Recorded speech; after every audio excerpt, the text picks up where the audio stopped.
Hello beautiful Disney friends. Welcome back to my channel. How are you guys today? Everybody good? Everybody doing really well? I hope so. If you guys are new here, hello, welcome. My name is Terryn. If you guys like anything to do with Disney, theory, history, conspiracies, and makeup, then please consider subscribing to my channel because I think that you would like these kinds of videos. I put these videos out every Tuesday, and on Friday I do a little bonus video. So hit subscribe and do all those awesome things for me. In today's video, we are going to be talking about something that is kind of the unthinkable. We are going to be talking about a hostage situation in a Disney World park.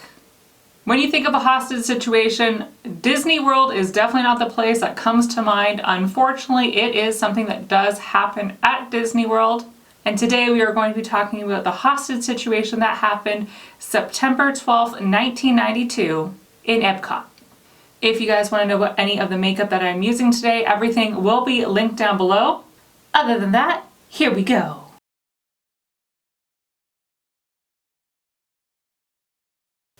So Alan Ferris was a 37-year-old man, and he was originally from Rochester, New York. And Alan made a living working in the moving industry, so he moved furniture.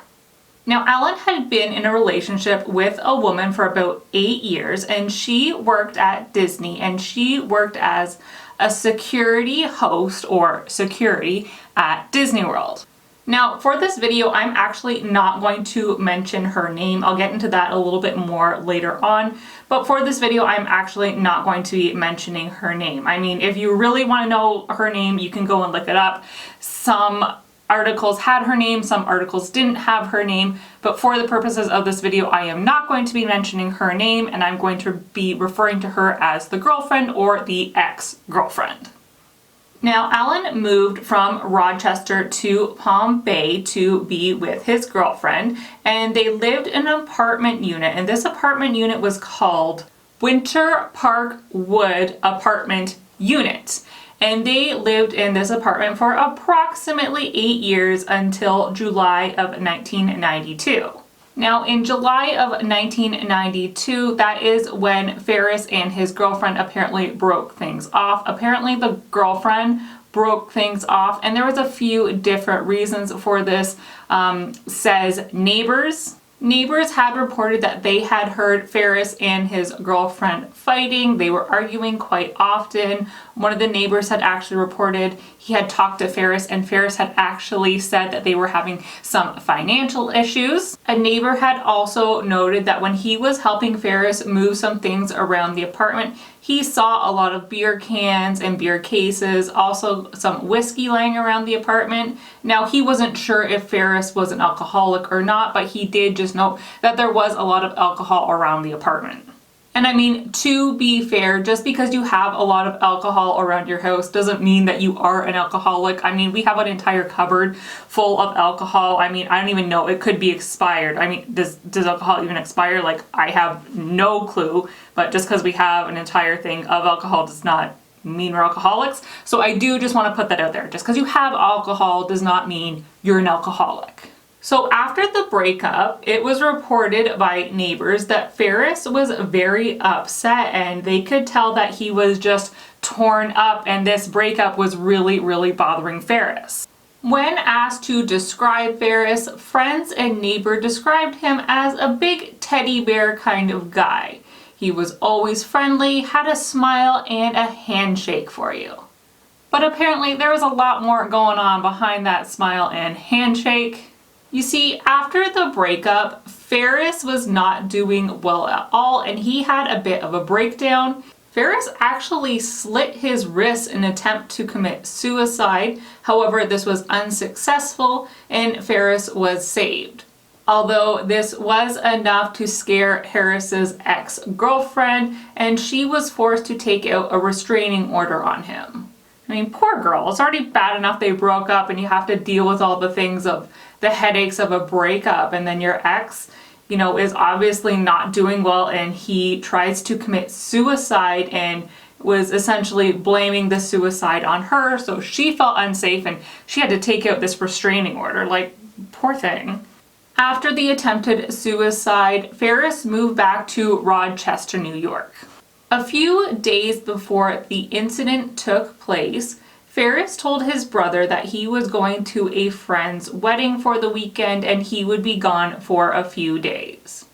So Ferris had lied about the wedding to his brother so he would be able to go, no one would think anything suspicious was going on, and he would then make his way back down to Florida.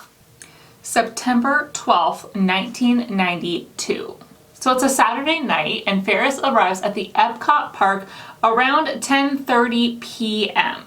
Now this would be about 2 hours after the park actually closed. One of the reports I actually read said that Ferris actually entered the park earlier than that, so when guests would have actually still been there, and then he actually just hid until he wanted to come out and wanted to basically make his presence known. So a security guard actually saw Ferris and he was just kind of walking around the park. So the security guard went up to Ferris and just kind of questioned him like, hey, what are you doing here? Are you lost? What's going on? Now, when the security guard did see Ferris, he said that Ferris was just kind of acting a little weird. He wasn't your typical straggler who just wanted to stay in the park and take some after-hours shots. He really did seem confused and almost like he didn't know what he was doing there. After the guard talked to Ferris for a little bit and really didn't get any good answer out of why he was there, the guard started to usher Ferris towards the front of the park so he could just basically get him out of the park. It's after hours, you're not supposed to be here. Okay, sir, it's time for you to get going.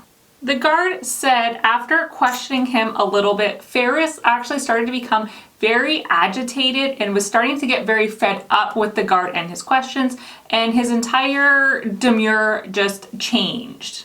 Ferris was getting upset with the questions the guard was asking him, and he actually started to yell at the guard at this point.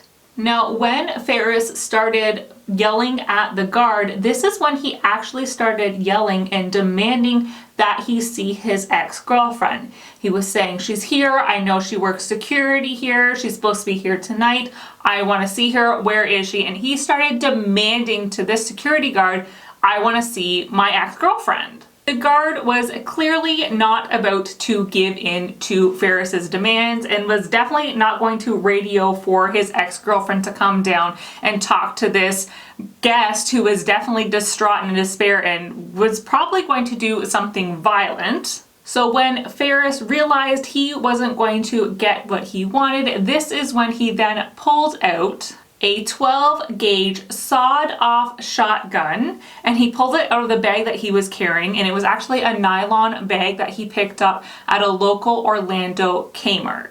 I don't know why I found it interesting that he picked it up at a Kmart, but I really did. I really miss Kmart. I loved Kmart. Once Ferris pulled the gun out of the bag, exposing it to the guard, he did actually shoot at the guard 3 times, but he did not hit the guard. At this point, 2 other security guards came up and saw what was going on. Ferris fired a few more shots and again did not hit anyone. Now this time when he fired a few shots, the very first security guard, so the guard who actually caught Ferris in the park, he ran off and he managed to get away. The other 2 security guards that came after, they started running, but as they were running, Ferris shouted at them saying, "Stop running or I will kill you." So the 2 guards who were obviously terrified, they stopped running and they just stood there, standing, being held there at gunpoint by Ferris. Now, as those guards were standing there being held at gunpoint, the first officer, the first security guard who managed to get away, he actually got on his radio and he called the sheriff's deputy by his radio. He's like, "Hey, we have a situation over here. I need backup here right now." As the first cop called for backup, Ferris was standing in the middle of EPCOT with these 2 hostages, and he knew that he couldn't just stand there. He had to move himself and the hostages and get out of the way. So he looked around and he actually noticed the Journey into Imagination Pavilion was about 200-ish yards away from where he was standing. So he took the 2 security guards that were with him by gunpoint and he marched them over towards the pavilion and he actually took them into the washroom. As Ferris took these guards into the washroom and kept them held prisoner there, the Orange County deputies quickly set up a perimeter around the entire Journey into Imagination pavilion. That way he couldn't get out any way around. So they set up a perimeter and they knew that he was going to be stuck inside of this bathroom. As they were setting up a perimeter, one officer was unfortunately injured. I'm sorry, I don't mean to smile, it's just the way he was injured. It's very relatable to everybody. One officer who is just there to do his job was unfortunately injured, and it was just a very mild injury, but he was injured trying to jump over a turnstile. And I mean, isn't it just turnstiles? They're the worst. Like, they're hard enough to get through when you actually need to get through one, but this poor officer just doing his job, trying to stop this incredibly horrible situation that's going on, and he tries to jump over the turnstile and he obviously tripped or something and fell and he got injured. Turnstiles, they are the worst. Ferris ended up holding the hostages in the washroom for about 10 minutes. Now, thankfully, it was only 10 minutes. I mean, some of these hostage situations, days, months, years even. So thankfully, it was only 10 minutes. Although I'm sure for those poor hostages, it felt like a heck of a lot longer. However, he did only hold them in the washroom for about 10 minutes before releasing them. So about 10 minutes, Ferris thankfully lets the hostages out of the washroom and they are not injured.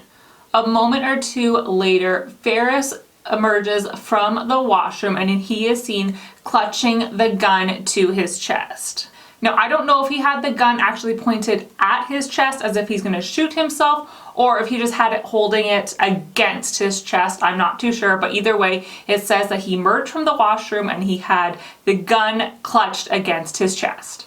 So the deputies see him come out and they are obviously ordering him, like, put down your gun, drop it, drop your gun, put your gun on the ground, let's talk this over, let's figure this out. Ferris reported that he wanted them to just shoot him. He said, quote, shoot me, you're going to have to kill me, end quote. Once the police told him to drop it and Ferris said, no, you're going to have to shoot me, they both just kind of stood there for a few moments and no side did anything. After those few moments of silence, Ferris then turned around, faced the pavilion, and took a few steps forward. Ferris then took the gun that he had clutched to his chest, lifted it up to the side of his head, and shot himself in the side of his face. Once Ferris had shot himself, he did fall to the ground, and paramedics who were now on scene rushed up to his aid, accompanied by the police department. Before they could actually administer CPR, because he was still actually alive, the police actually had to disarm Ferris.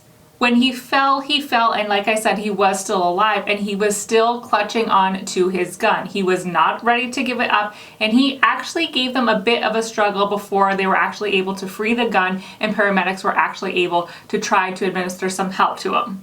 Although Ferris's vital signs were weak, he did still have them, so he was loaded onto a gurney and he was lifted up by helicopter off to Orlando Regional Medical Center, where he was eventually announced dead on arrival. Disney spokesman John Dreyer said no guests or night shift workers who cleaned the park were in the park at the time, and none of the security guards who are actually unarmed were injured during this hostage situation. Thank goodness. Like, oh my gosh, could you imagine just going to work? You work at EPCOT. I mean, what do you have to do? The worst thing is you got to kick out some kids who try to jump the fence to take some photos or sneak around the park. Like, that's your average night. You're not expecting some person who's sick to come in the park and start shooting rounds all over the place. And oh my gosh, that is, it's horrible. Although no one was hurt, several of the glass panes at the Journey into Imagination pavilion had been broken and did need to be replaced. Luckily, Ferris did not see his ex-girlfriend, and the ex-girlfriend did not see him during this hostage situation. Police did report that if Ferris did see his ex-girlfriend during all this, chances are more likely than not that it would have been a murder-suicide situation. Police believe that he went there with the intention of killing his ex-girlfriend, and that all these people just kind of got in the way, and he really didn't have any plans to kill any of them. Thank goodness none of the other security guards were injured in this. They were just people in his way. Once Ferris realized that he wasn't going to be able to see his ex-girlfriend, then he just kind of made the decision of, well, I wasn't planning on leaving here anyways, so we might as well just finish this now. Ferris's ex-girlfriend did remain silent on all platforms. She did not talk to journalists, she did not talk to radio stations or TV stations that all reached out to her. She only gave her statement to the police, and she had not been heard from after that. And I would not blame her. It is hard enough when you're just going through a bad breakup and then having him try to commit suicide and having this entire horrible hostage situation take place, especially at Disney World, at EPCOT. It's just, I would have been absolutely traumatized just being around that situation, let alone this poor woman who was in her early 30s and dealing with all this. I couldn't imagine. So I just, my heart just breaks for her. Although this was an absolutely horrifying situation, on a whole, Disney is one of the most safest places to visit in the world. They have a top-notch security system and are constantly improving it. Not to mention the security people that you see in the front who are dressed up as actual guards. They are all trained in hand-to-hand combat. They do also have a taser on them and pepper spray. There are actually a lot of guards inside of the park, but they are just dressed up as normal people because Disney doesn't want all the security walking around ruining the magic, and it's just good to have them on hand, and they are in all areas of the park at all times to make sure that something as horrific as this does not take place and happen again. So what do you guys think of this? What do you guys think of this crazy story? It's not even a story, it's something that actually happened. Do some of you maybe even remember this? Were you old enough to remember this back in 1992, having this horrible situation happen? Like, you definitely don't think of Disney and think of a hostage situation. That is absolutely, it's crazy. It's crazy to think that this happened. Thankfully, the ex-girlfriend is completely okay. Well, I shouldn't even say completely, but I mean, she's okay. She was unharmed physically. Who knows what's going on with her emotionally? Oh my goodness. I hope nothing but the best for her and that she is living a healthy and happy life nowadays. That, my friends, is the story of this horrific hostage situation that took place at EPCOT. How do you guys feel when you go to Disney? Do you feel safe? Do you feel like anything like this could happen? I mean, I definitely don't. Like, never would I even think anything like this. So this is just, thank God it happened after hours. That's what I gotta say about that. Thank God. Here's the makeup look for the day. Let me know, do you guys like it? What do you think of it? All right, my beautiful Disney friends, that does it for me today. No matter what you guys are doing, I hope you're having an absolutely magical day, and I will talk to you all real soon. Bye.